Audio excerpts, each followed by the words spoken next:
Jésus ressuscité est le Dieu de tous ceux qui ont reçu la rémission des péchés. Marc 12, versets 18 à 27. Les Sadducéens qui disent qu'il n'y a point de résurrection vinrent auprès de Jésus et lui firent cette question. « Maître, voici ce que Moïse nous a prescrit. Si le frère de quelqu'un meurt et laisse une femme sans avoir d'enfant, son frère épousera sa veuve et suscitera une postérité à son frère. Or il y avait 7 frères. Le premier se maria et mourut sans laisser de postérité. Le second prit la veuve pour femme et mourut sans laisser de postérité. Il en fut de même du troisième, et aucun des 7 ne laissa de postérité. Après eux tous, la femme mourut aussi. À la résurrection, duquel d'entre eux sera-t-elle la femme? Car les 7 l'ont eue pour femme. Jésus leur répondit, « N'êtes-vous pas dans l'erreur parce que vous ne comprenez ni les Écritures ni la puissance de Dieu? Car à la résurrection des morts, les hommes ne prendront point de femmes, ni les femmes de mari, mais ils seront comme les anges dans les cieux. Pour ce qui est de la résurrection des morts, n'avez-vous pas lu dans le livre de Moïse ce que Dieu a dit à propos du buisson? Je suis le Dieu d'Abraham, le Dieu d'Isaac et le Dieu de Jacob. Dieu n'est pas Dieu des morts mais des vivants. Vous êtes grandement dans l'erreur. » De qui le Seigneur est-il devenu le Dieu? Salutations chaleureuses à vous tous. Aujourd'hui c'est le dimanche de Pâques. Nous observons le dimanche de Pâques pour nous rappeler la résurrection de Jésus. Comme nous croyons dans la justice de Jésus, nous n'avons pas de doute dans sa résurrection du tout. Notre Seigneur est effectivement ressuscité des morts. Cependant, certaines personnes doutent de la résurrection de Jésus, disant dans leur propre pensée humaine qu'ils ne peuvent pas croire comment c'est possible que quelqu'un de mort revienne à la vie.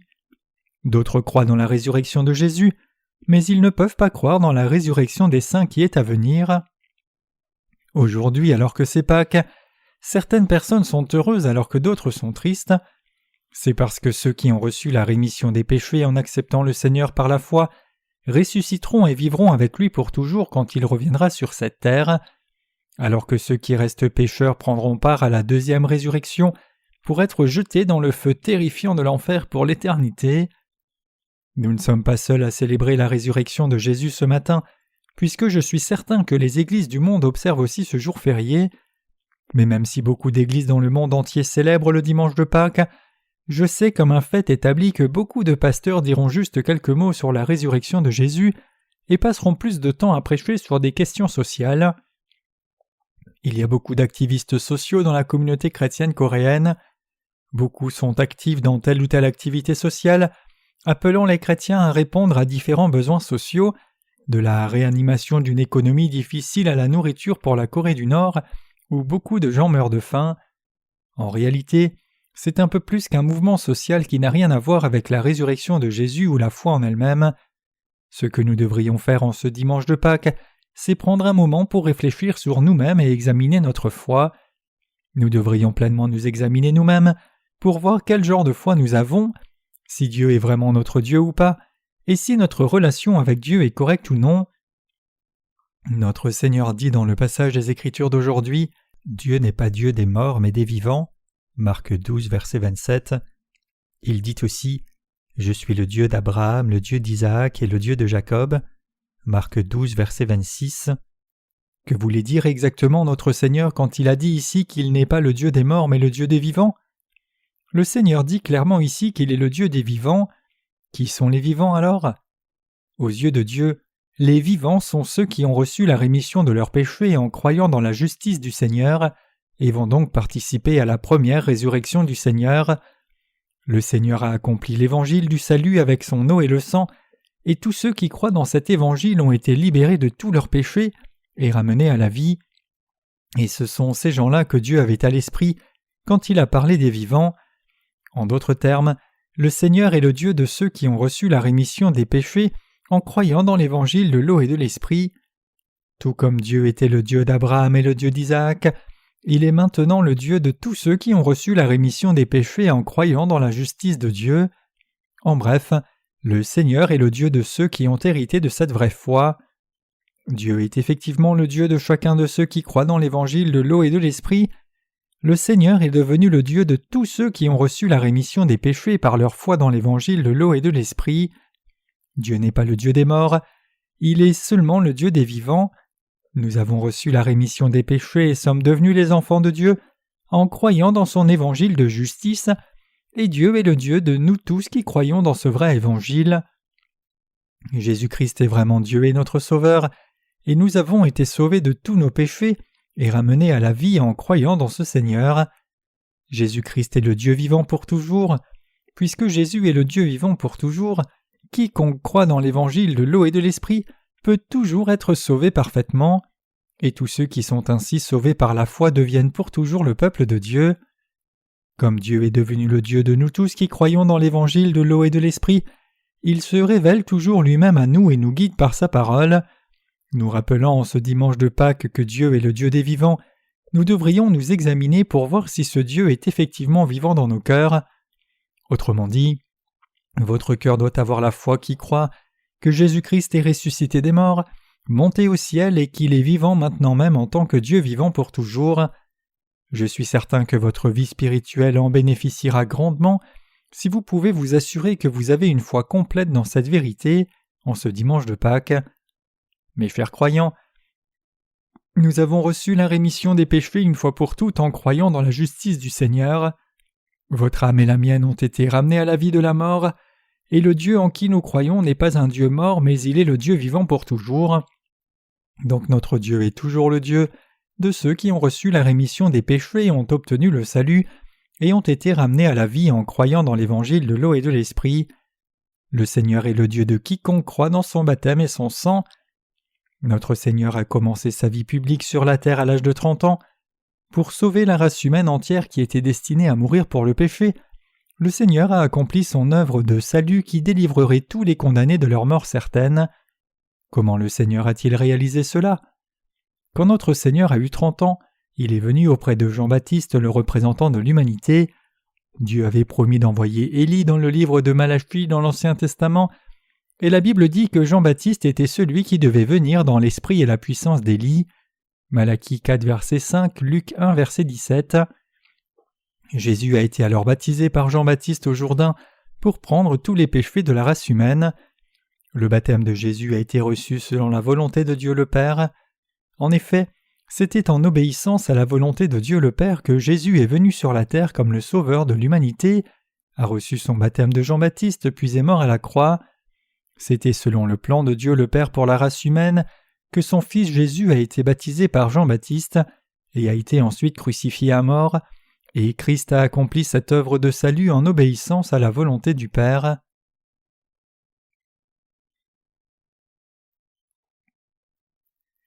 Détruisez ce temple, et en 3 jours je le relèverai.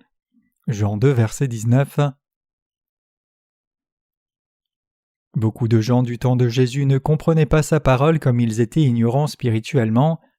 Par exemple, quand Jésus a dit aux gens d'Israël de détruire le temple de Jérusalem et leur a dit qu'il le relèverait après 3 jours, ils étaient choqués d'entendre cela comme ils l'ont pris littéralement, pensant que Jésus était fou. Après tout, cela avait pris pas moins de 40 ans de bâtir le temple. Cependant, quand Jésus parlait du temple, il parlait en fait de son propre corps. Il leur disait « Quand vous mettrez mon corps à mort, je ressusciterai d'entre les morts ». C'était dans le contexte de sa mort et sa résurrection que Jésus a parlé de bâtir et reconstruire le temple. Jésus a été baptisé par Jean-Baptiste pour accomplir la justice de Dieu. Il a ainsi porté tous les péchés du monde et a été crucifié à mort en les portant. En étant baptisé au Jourdain, Jésus a pris tous les péchés de la race humaine une fois pour toutes, et en mourant à la croix et ressuscitant d'entre les morts, il nous a sauvés, vous et moi, et quiconque croit dans cette vérité, de tous les péchés du monde une fois pour toutes. Tout le monde est né avec une chair pécheresse par nature. C'est pour cela que la tristesse touche tout le monde. Cela brise effectivement le cœur lorsque quelqu'un pense à ses péchés et à la mort certaine, mais ce n'est pour aucune autre raison que tout le monde est triste. C'est parce que tout le monde est né dans ce monde avec une chair pécheresse et faible. Nous ne pouvons pas nous libérer nous-mêmes de cette chair car nous ne sommes qu'humains. C'est parce que la chair d'homme ne peut pas être libérée du péché ni de la faiblesse que les gens s'inquiètent constamment d'assurer leur survie physique, et c'est à cause des péchés qu'ils commettent dans leur corps et cœur qu'ils sont pleins de tristesse durant toute leur vie. Ainsi, il nous est impossible d'être complètement affranchis du péché, aussi longtemps que nous vivons dans ce monde.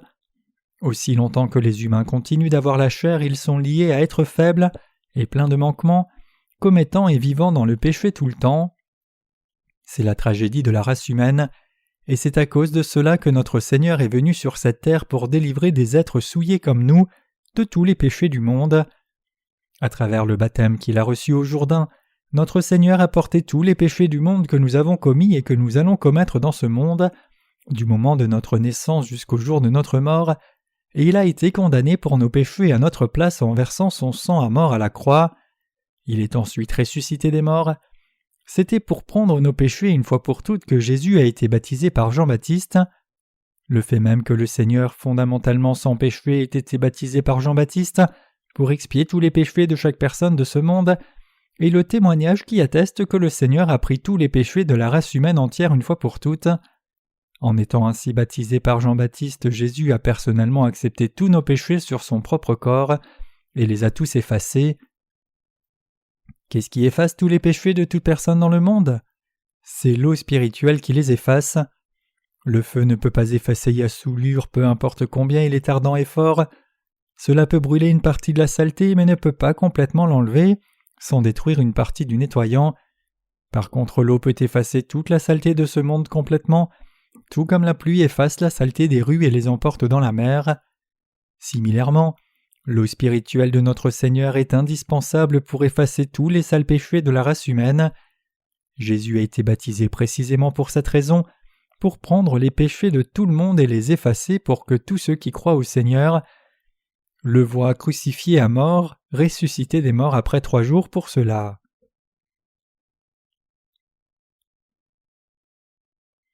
Pourquoi Jésus est-il ressuscité des morts? Pourquoi Jésus devait-il ressusciter d'entre les morts? Pourquoi devait-il être baptisé par Jean-Baptiste? Pourquoi devait-il mourir à la croix et pourquoi Jésus devait-il naître sur cette terre? Bien que les questions soient nombreuses, il n'y a qu'une réponse. Ce n'est autre que pour nous ramener vous et moi à la vie au lieu de notre mort. Le Seigneur a fait toutes ces choses pour sauver nos âmes, car nous étions destinés à mourir pour nos péchés. Il a dû venir sur cette terre pour nous sauver, vous et moi qui étions destinés à mourir pour nos péchés, et c'est pour cela qu'il a été baptisé par Jean-Baptiste, qu'il est mort à la croix et ressuscité des morts. À travers son baptême, le Seigneur a porté tous nos péchés. Par conséquent, sa mort est devenue notre mort et sa résurrection est devenue notre résurrection. Pourquoi en est-il ainsi? C'est parce que Jésus est venu sur cette terre pour nous sauver des péchés de ce monde et de notre mort certaine. C'était pour nous délivrer, vous et moi, de tous nos péchés et de la mort, que Jésus est venu sur cette terre, et c'est pour cette raison-là aussi qu'il a été baptisé par Jean-Baptiste, qu'il est mort à la croix et ressuscité des morts après 3 jours. L'incarnation du Seigneur, sa vie de 33 ans sur la terre, son baptême et sa crucifixion ont été faits pour notre délivrance du péché du monde. Il est ressuscité des morts pour nous assurer notre salut. Le Seigneur est ressuscité des morts pour nous ramener, vous et moi, de la mort. C'était pour nous sauver de la mort et nous donner une nouvelle vie que le Seigneur est ressuscité. Le but du ministère de salut du Seigneur sur cette terre était de délivrer nos âmes qui étaient destinées à périr à cause de nos péchés. Et si Jésus avait arrêté son ministère avec juste son baptême et sa mort à la croix, alors votre vie et la mienne auraient aussi pris fin avec la mort de Jésus. Si Jésus n'était pas ressuscité des morts, il n'y aurait pas d'espérance pour nous. Cependant, Jésus est ressuscité des morts, et à travers sa résurrection, il a amené le vrai salut à tous ceux qui croient dans l'évangile de l'eau et de l'esprit, nous a donné une nouvelle vie, et a sauvé nos âmes pour toujours. Jésus a promis sa résurrection en disant « Détruisez ce temple et en 3 jours je le relèverai » Jean 2, verset 19. La mort de Jésus et sa résurrection devaient nous ramener de la mort à la vie, et c'est précisément aussi parce qu'il a été baptisé par Jean-Baptiste qu'il a été crucifié à mort. Les soldats romains ont attaché Jésus à la croix et l'ont crucifié. Les Juifs et leur souverain sacrificateur l'avaient livré aux soldats romains. Donc ces soldats ont cloué les mains et pieds de Jésus avec de grands clous, perçant ses artères et faisant couler le sang du cœur de Jésus pour qu'il saigne à mort. Approchant sa mort, Jésus s'est écrié d'une voix forte disant « Eli, Eli, lama sabachthani » ce qui signifie « Mon Dieu, pourquoi m'as-tu abandonné » Marc 15, verset 34. Jésus a souffert une douleur indescriptible. De midi à 3 heures, le monde entier était dans les ténèbres. Cela signifie que Dieu avait tourné son dos à son Fils en disant « Ta mort est pour la cause de tous les gens de ce monde, car tu as porté tous les péchés de ce monde par le baptême que tu as reçu de Jean-Baptiste. C'est toi qui dois mourir maintenant, même si tu es mon Fils. Tu dois mourir parce que tu as pris tous les péchés du monde sur ton corps à travers le baptême, donc je ne peux pas t'aider. » Comme Dieu le Père a détourné sa face de son Fils, les ténèbres sont soudainement descendues sur le calvaire et ont duré 3 heures en ce lieu de l'exécution de Jésus, qui est aussi appelé le lieu du crâne. Dans son dernier souffle, Jésus s'est écrié « Tout est accompli » Jean 19, verset 30, Marc 15, verset 37, puis est mort à la croix. Il est mort le vendredi vers 3 heures de l'après-midi. Ce soir était le début du jour du sabbat en Israël.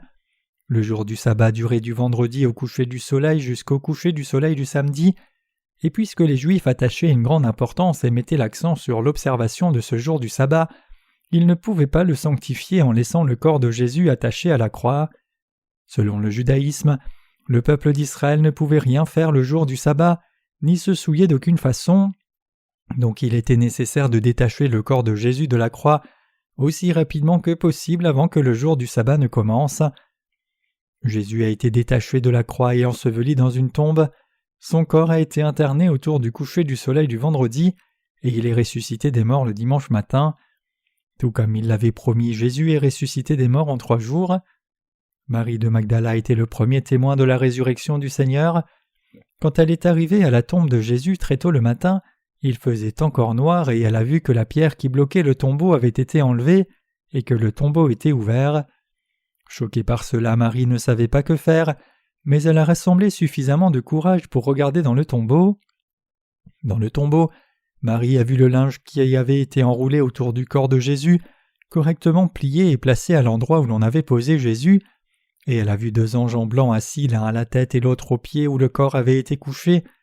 Ils lui dirent alors « Femme, pourquoi pleures-tu » Marie éclata en larmes et pleura « Parce qu'on m'a pris mon Seigneur et je ne sais pas où on l'a mis. » Maintenant qu'elle avait dit cela, elle s'est retournée et a vu Jésus debout là, mais elle ne savait pas que c'était Jésus. Jésus lui dit alors « Femme, pourquoi pleures-tu? Qui cherches-tu » Pensant qu'il était le jardinier, Marie lui dit « Si tu l'as enlevé, dis-moi où tu l'as mis et je le chercherai. » Jésus lui dit « Marie ». Elle se retourna et lui dit « Rabboni », c'est-à-dire « Maître ». Puis Jésus lui dit « Ne me touche pas, car je ne suis pas encore monté vers mon Père. Mais va voir mes frères et dis-leur, je monte vers mon Père et votre Père et vers mon Dieu et votre Dieu. » Jean 20, versets 14 à 17. Entendant cela, Marie s'est enfuie du tombeau choquée et pleine de peur. Elle est allée vers les disciples et leur a dit qu'elle avait vu le Seigneur et qu'il lui avait dit ces choses. Donc elle leur dit « Quelque chose d'exceptionnel est arrivé. Jésus est ressuscité des morts. Je reviens tout juste de sa tombe et j'ai vu de mes propres yeux qu'il est vivant. Et il a dit qu'il devait monter vers le Père. » Entendant cela, Pierre a commencé à courir vers le tombeau et y est entré. Il vit effectivement le linge qui entourait le corps de Jésus plié et déposé tout comme Marie le lui avait dit. Tous les disciples de Jésus, à l'exception de Thomas, ont cru dans la résurrection de Jésus. Donc Thomas leur dit « Je ne crois pas que Jésus soit ressuscité des morts. Je n'ai pas vu le Seigneur ressuscité moi-même, donc arrêtez ce non-sens. Je ne croirai pas à moins de le voir de mes propres yeux. » Alors que les disciples se cachaient par crainte dans une maison fermée, Jésus est apparu parmi eux et leur a dit « Êtes-vous toujours incrédules ?» Alors le Seigneur se tint devant Thomas et lui dit « Thomas, as-tu dit que tu ne croirais pas à moins que tu ne me vois réellement ? Alors me voici, ton Seigneur est là. Regarde les plaies de mes mains. Si tu doutes encore, regarde mon côté et mets ta main dans mes plaies. » C'est seulement après avoir posé sa main sur le côté de Jésus que Thomas a fini par croire que le Seigneur est ressuscité des morts. Notre Seigneur lui dit alors « Parce que tu m'as vu, tu as cru. Heureux ceux qui n'ont pas vu et qui ont cru. » Jean 20, verset 29. Jésus est ressuscité des morts, il a été ramené à la vie. Ayant ressuscité des morts, Jésus est devenu non seulement le sauveur de ses disciples, mais aussi votre sauveur et le mien. Étant ressuscité des morts, Jésus a rendu témoignage de sa résurrection aux disciples.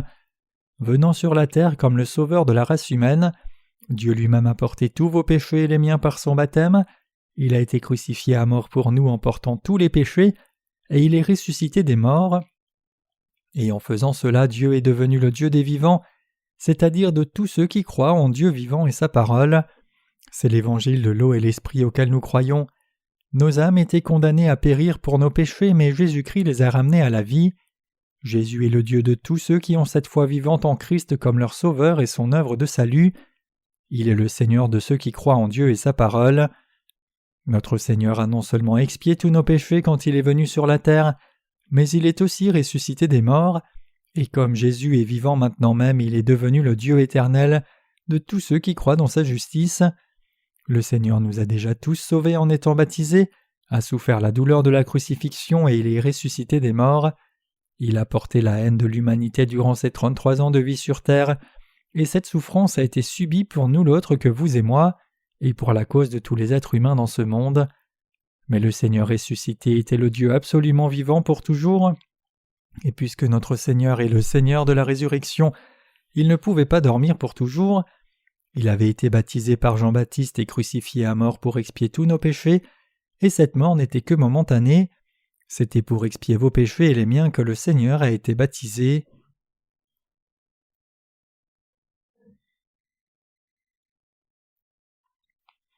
Le Seigneur s'est relevé de sa mort.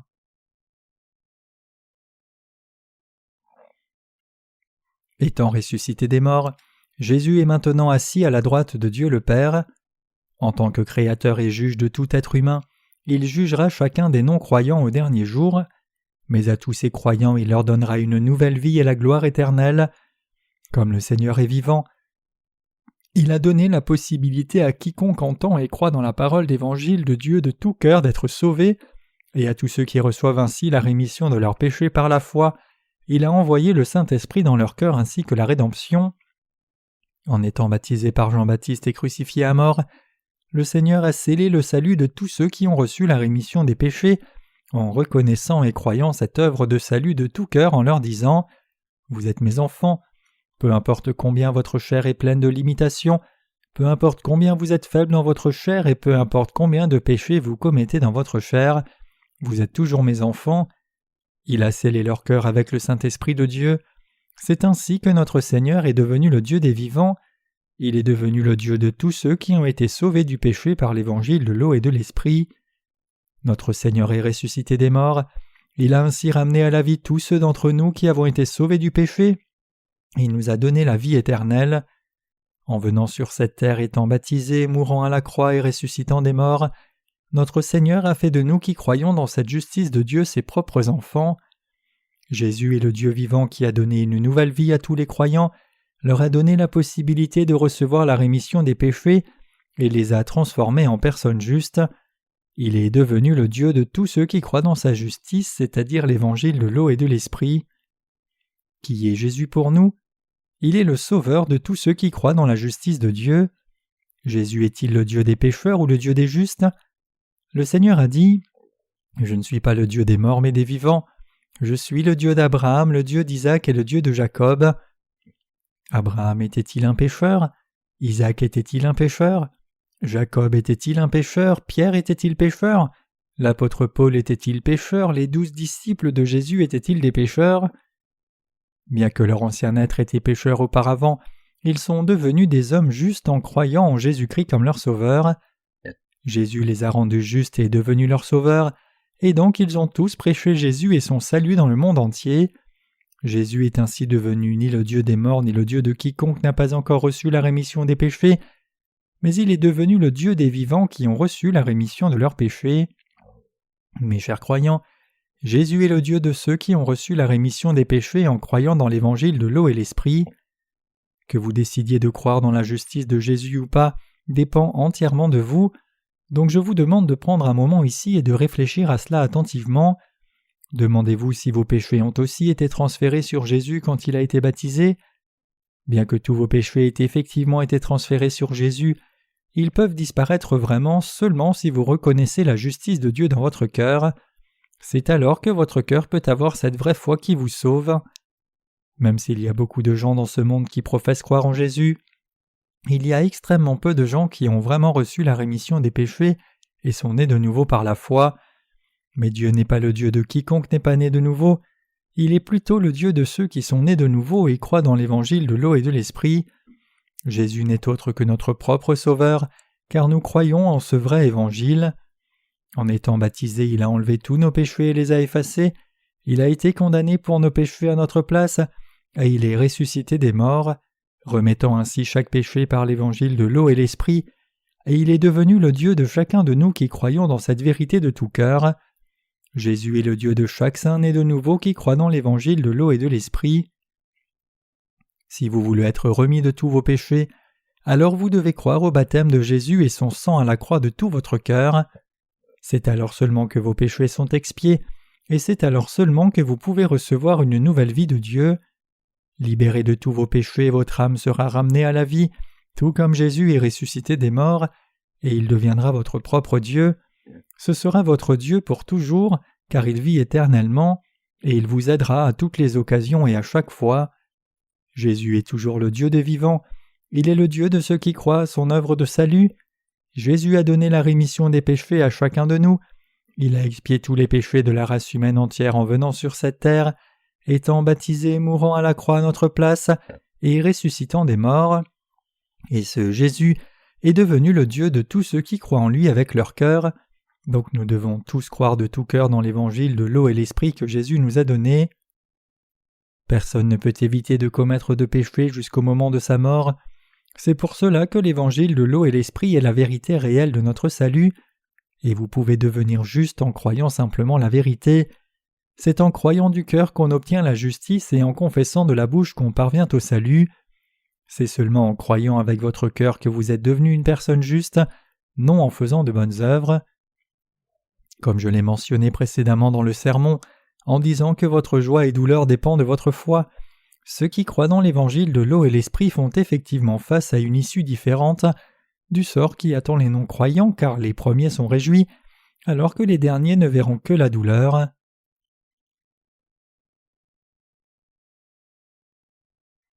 Quiconque se tourne vers l'évangile de l'eau et de l'esprit sera sauvé de tous ses péchés. Dans l'Ancien Testament, quand Moïse conduisait le peuple d'Israël dans le désert, il se plaignait de lui à cause du manque de nourriture et d'eau, et l'accusait de le conduire dans le désert seulement pour qu'ils y meurent de faim. Comme Moïse était profondément blessé par cela, Dieu s'est mis en colère et a envoyé des serpents venimeux dans le camp des Israélites pour les punir. Les serpents sont arrivés de partout dans le désert et ont rampé dans tout le camp, mordant les Israélites sans distinction. Tous ceux qui étaient mordus par les serpents mouraient du venin. Mais Moïse a prié Dieu de pardonner le peuple d'Israël d'avoir parlé contre lui, et en entendant cette prière, Dieu a dit à Moïse « Mets un serpent de bronze sur un bâton, et fais que les gens regardent ce serpent de bronze. Dis-leur que quiconque regardera ce serpent de bronze sera guéri et sauvé du venin des serpents venimeux, et aura une nouvelle vie. » Donc Moïse a fait un serpent de bronze selon l'instruction de Dieu, et l'a attaché sur un poteau et l'a planté dans le désert. Il a ensuite crié au peuple d'Israël « Quiconque a été mordu par ces serpents dangereux, qu'il regarde ce serpent de bronze. Tous ceux qui le font seront guéris et sauvés. » Mordus par les serpents, les gens d'Israël étaient souffrants dans la douleur de partout, mais maintenant ils ont entendu leur dirigeant Moïse leur dire de regarder ce serpent de bronze. Moïse disait que s'ils regardaient au serpent de bronze, ils seraient guéris du venin de ces serpents mortels. Tous ceux qui étaient mordus par les serpents étaient démunis, mais chacun a réagi différemment quand ils ont entendu l'annonce de Moïse.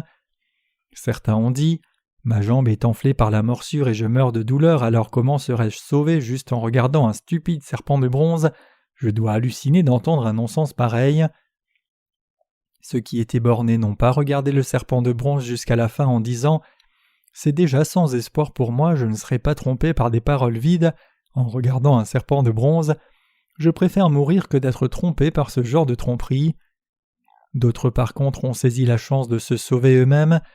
Même si leurs jambes étaient enflées par ce venin toxique et qu'il semblait qu'il n'y avait pas d'espoir de se sauver, ils ont néanmoins regardé au serpent de bronze selon la promesse de Moïse et pensé en eux-mêmes « Qu'y a-t-il à perdre ?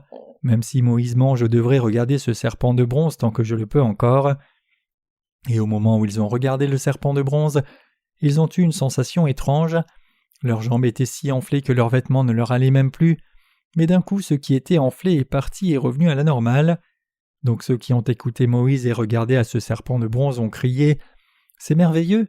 Tout ce que j'ai fait, c'est regarder le serpent de bronze comme Moïse l'a annoncé, et maintenant je suis complètement guéri, c'est un miracle. » Ils ont ensuite insisté pour ceux qui étaient autour d'eux pour qu'ils regardent à ce serpent de bronze en disant « Ne meurs pas en vain, regarde ce serpent de bronze sur le poteau. » Certains ont alors dit « Il est hors de question que je regarde ce serpent de bronze, je ne crois pas ce non-sens que Moïse dit. » Mais regarde-nous, nous avons regardé le serpent de bronze et nous sommes maintenant entièrement guéris.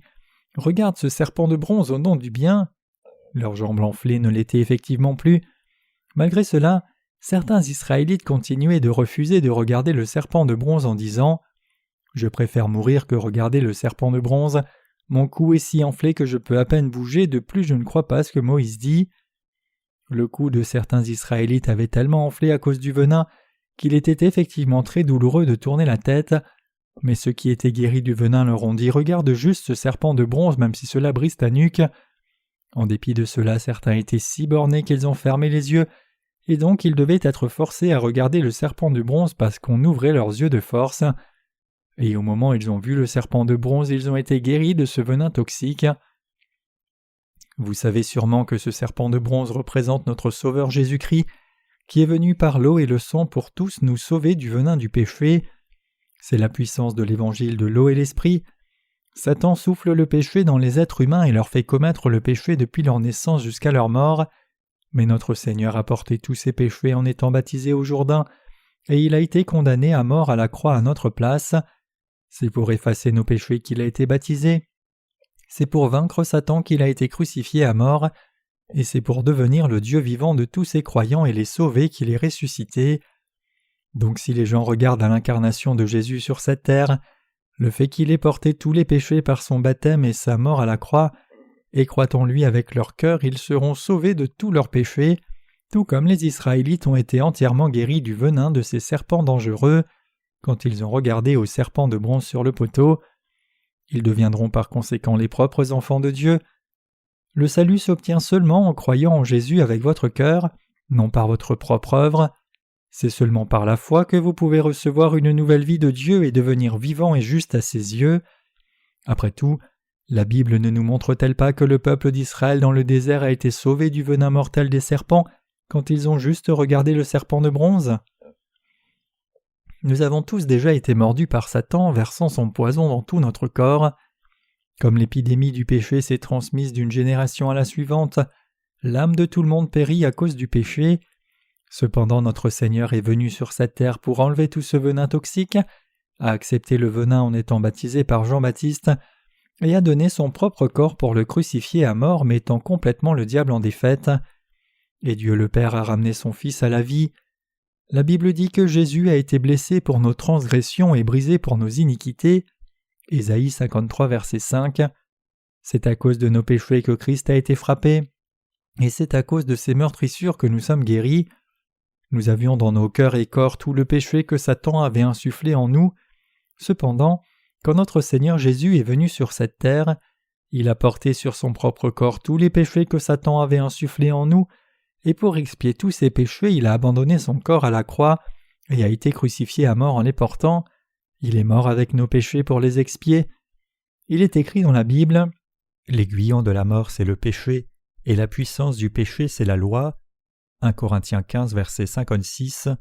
Nous savons que Jésus a pris tous nos péchés en étant baptisé, mort à la croix pour payer le salaire de nos péchés. Et puisque nous croyons de tout notre cœur que Jésus a été crucifié à mort pour nos péchés, nous n'avons plus de péché maintenant ni éternellement. Nous croyons aussi que Jésus est ressuscité des morts pour nous ramener, nous ces croyants, à la vie.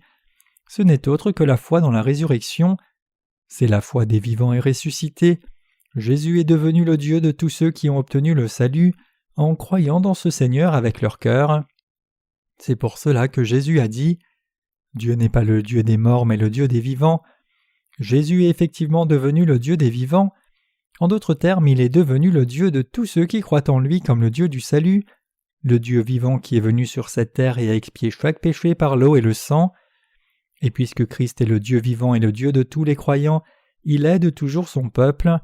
Maintenant même Jésus est assis à la droite du trône de Dieu le Père. Alors que nous menons notre vie dans le monde, Parfois nous avons l'impression que Dieu est mort ou endormi. Même si nous avons été sauvés par notre foi pour aller au ciel, il y a encore des temps où nous nous sentons seuls dans ce monde comme si Dieu ne nous avait pas sauvés ou juste pour nous abandonner, mais ce n'est absolument pas le cas. Dieu n'est pas le Dieu des morts mais des vivants, et à ses yeux nous ne sommes pas morts mais les gens sauvés par le Dieu vivant. De plus, Dieu ne sommeille ni ne dort, mais il vous garde comme la prunelle de ses yeux. Psaume 17, verset 8, 121, verset 4. Dieu écoute donc chaque prière de ses enfants et les aide tous. Tout comme nous croyons que Dieu est vivant, nous sommes aussi vivants. Le Seigneur est le Dieu de tous ceux qui ont reçu la rémission des péchés. Il n'est pas le Dieu des morts, mais le Dieu des vivants. Quiconque n'a pas été remis de tous ses péchés est une personne morte. Même si nombreux chrétiens célèbrent la venue de Jésus comme leur sauveur et crient des Alléluia, beaucoup d'entre eux sont morts et ne connaissent ni le vrai évangile, ni n'ont reçu la rémission des péchés. Donc Dieu n'est pas leur Dieu. Par conséquent, leur foi et leur adoration se font en vain. Par contre, ceux qui ont reçu la rémission de leurs péchés ont Jésus pour Dieu, car ils croient de tout cœur dans l'évangile du baptême du Seigneur et la croix. Aux yeux de Dieu, quiconque a reçu la rémission de ses péchés et a donc Jésus dans son cœur comme sauveur, est quelqu'un qui croit dans la justice de Dieu. Ces gens sont le peuple de Dieu, les justes et les vivants, et comme ce Dieu qui nous a sauvés de tous nos péchés est vivant maintenant même, il écoute nos prières et répond sans faute. À Pâques, ce que nous devrions tous chérir dans nos cœurs, c'est le fait que Dieu n'est pas le Dieu des morts mais le Dieu des vivants. Nous ne devons jamais oublier cette vérité. Le Seigneur n'est pas le Dieu de quelqu'un d'autre que le Dieu de tous ceux qui ont reçu la rémission de leurs péchés. Dieu est votre Dieu et mon Dieu, non le Dieu d'un pécheur. Il est le Dieu de ceux qui sont sauvés. Il est le Dieu d'Abraham, le Dieu d'Isaac, le Dieu de Jacob et notre Dieu à vous et moi. Mes frères croyants, la foi vivante est invariablement celle qui se place dans l'évangile de l'eau et de l'esprit, et nous devons tous toujours vivre par cette foi éveillée. Qu'en est-il de vous alors ? Avez-vous vraiment reçu la rémission des péchés dans votre cœur ? Si vous avez effectivement reçu la rémission des péchés dans votre cœur en croyant au baptême de Jésus et son sang à la croix de tout votre cœur, alors je vous demande de confesser cette foi de vos lèvres. Vous devriez reconnaître que vous n'êtes plus un pécheur mais une personne juste. Qui êtes-vous alors ? Êtes-vous un pécheur ou une personne juste ? Si vous croyez réellement dans l'évangile de l'eau et de l'esprit, vous êtes indubitablement une personne juste. C'est par la foi que Dieu est devenu votre Dieu. Ce Dieu est le Dieu vivant. Donc à Pâques, réaffirmons tous notre foi une nouvelle fois et mettons toute notre confiance dans le Dieu vivant, croyant de tout cœur que ce Dieu est notre Dieu, lui faisant confiance quoi qu'il arrive, lui demandant son aide, et vivant par cette foi inébranlable jusqu'à ce que le Seigneur revienne. Mes chers croyants, peu importe le genre de difficulté sur votre chemin, tout ce qu'il vous faut pour vaincre, c'est votre foi de tout cœur. Croyez de tout votre cœur que Dieu n'est pas le Dieu des morts mais des vivants. Dieu est effectivement votre Dieu et le mien. Les pécheurs par contre n'ont rien à voir avec la résurrection de Jésus, même s'ils devaient ressusciter des morts 100 fois. Vraiment, les non-croyants n'ont rien à voir avec aucun aspect de Jésus qui soit. Tout comme cela ne change rien pour vous que quelqu'un ait 1 million ou 1 milliard de dollars dans son compte en banque, la justice de Jésus est hors propos pour ces pécheurs. C'est parce qu'ils ne croient pas dans l'évangile de l'eau et l'esprit dans leur cœur, même s'ils doivent tous recevoir la rémission des péchés en croyant au baptême de Jésus et son sang à la croix. Donc ni la naissance de Jésus, ni son baptême, ni sa mort à la croix, ni sa résurrection, ni son ascension au ciel pour s'asseoir à la droite de Dieu le Père, ni le fait qu'il soit vivant n'a rien à voir avec eux. Effectivement, toutes ces choses n'ont de sens que pour les saints nés de nouveau. La résurrection de Jésus a eu lieu pour notre propre résurrection. Il a été percé à cause de nos péchés, il a été baptisé pour porter nos péchés, et il est maintenant assis à la droite du trône de Dieu le Père dans toute sa gloire, pour nous montrer qu'il a fait de ses croyants les propres enfants de Dieu, et il va aussi les glorifier un jour. Croire dans ces choses, c'est posséder la foi vivante. Dieu nous a donné ce vrai salut par l'évangile de l'eau et de l'esprit, donc je vous demande à tous de posséder cette vraie foi. En cette époque et en ces temps, vous périrez à moins que vous n'ayez ce vrai évangile et cette vraie foi. Vous périrez aussi sans l'Église de Dieu. Même si vous avez reçu la rémission des péchés, si vous cessez d'écouter la parole de Dieu même pendant 1 mois, vous commencerez à périr corps et esprit. Il y a davantage dans votre vie de foi que le seul fait d'aller au culte et d'écouter la parole de Dieu. Ce n'est pas tout ce qui existe. Dans l'Ancien Testament, quand le peuple d'Israël était dans le désert, notre Dieu a fait descendre de la manne du ciel pour leur pain quotidien. Tout comme Dieu a fait descendre de la manne, il nous apporte aussi le pain de vie lorsque nous nous assemblons, que ce soit le jour du Seigneur ou un autre jour. Le moment du culte est le moment de la nourriture spirituelle. Nous devons changer aussi notre conception du culte. Avant que nous ne soyons nés de nouveau, nous pensions que c'était nous qui amenions l'adoration à Dieu. Mais l'adoration, ce n'est pas seulement nous qui offrons quelque chose à Dieu. Ce n'est pas seulement demander à Dieu d'accepter notre dévouement, louange, adoration et reconnaissance. Maintenant que nous avons reçu la rémission de nos péchés, nous devons changer la façon dont nous voyons le culte et réaliser qu'au lieu de seulement offrir quelque chose à Dieu, nous recevons réellement nos bénédictions quotidiennes de Dieu. Il est écrit dans le Notre Père, « Père, que ton nom soit sanctifié, que ton règne vienne, donne-nous chaque jour notre pain quotidien. » Luc 11, versets 2 à 3. Chaque jour, Dieu pourvoit à tous les besoins de son peuple. Lorsque nous sommes assemblés, il nous donne notre pain quotidien pour le corps et l'esprit, et nous recevons de Dieu tout ce dont nous avons besoin pour vivre sur cette terre au quotidien. C'est Dieu qui pourvoit à tous nos besoins. Nous devrions donc changer la façon dont nous adorons Dieu aussi. Tout a changé depuis que nous avons reçu la rémission des péchés, tout comme la Bible dit. Les choses anciennes sont passées. Voici toutes choses sont devenues nouvelles. 2 Corinthiens 5, verset 17. De notre foi, notre Église, nos âmes et notre salut, tout a changé maintenant. La Bible dit que les justes vivront par la foi. Nous devons donc vivre par la foi, écouter la parole de Dieu diligemment et vaincre ce monde infernal et difficile par la foi. Puisque Dieu est le Dieu pour nous qui sommes sauvés, il est possible pour nous tous de vivre notre foi. Donc je vous demande de chérir l'Église de Dieu. Si vous vous écartez sinon de l'Église de Dieu en cette époque étant difficile, vous subirez des conséquences désastreuses. Pensez-vous que votre vie est à vous et que vous avez beaucoup à offrir à l'Église? Ce n'est jamais le cas. Loin de donner seulement, il y a beaucoup à recevoir de l'Église pour votre corps et esprit. Ce n'est pas seulement vous qui servez le Seigneur, mais c'est le Seigneur qui vous sert. Maintenant que nous avons reçu la rémission de nos péchés, il y a beaucoup de choses qui doivent être changées, y compris la façon de penser notre adoration et service. Par-dessus tout, je vous exhorte tous à vivre en croyant dans la parole de Dieu. Dans le passé, je pensais que j'aidais Dieu, mais j'ai finalement réalisé que ce n'était pas moi ou les autres saints qui servions le Seigneur, mais c'était le Seigneur qui servait les saints. C'est pour cela que l'Église de Dieu est si indispensable. Quiconque a reçu la rémission des péchés doit mener sa vie de foi dans l'Église sans faute. Ce n'est pas une option pour vous. Il n'y a rien que je dise non plus pour attirer plus de membres à l'Église. Plutôt, c'est une condition absolument indispensable que vous devez remplir pour votre propre bien. Si vous voulez garder votre bien-être spirituel, alors vous devez demeurer dans l'Église de Dieu. Personne de ceux qui ont reçu la rémission des péchés ne peut être en communion avec des pécheurs. Que les justes fréquentent une église remplie de pécheurs est un poison pour eux. Plus vous allez dans ces fausses églises, plus de venin vous absorbez pour périr à la fin à cause de vos péchés.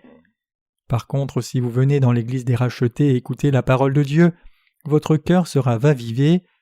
Avec le cœur restauré, vous fleurirez dans tout ce que vous faites, et avec les yeux spirituels ouverts, vous verrez tout clairement.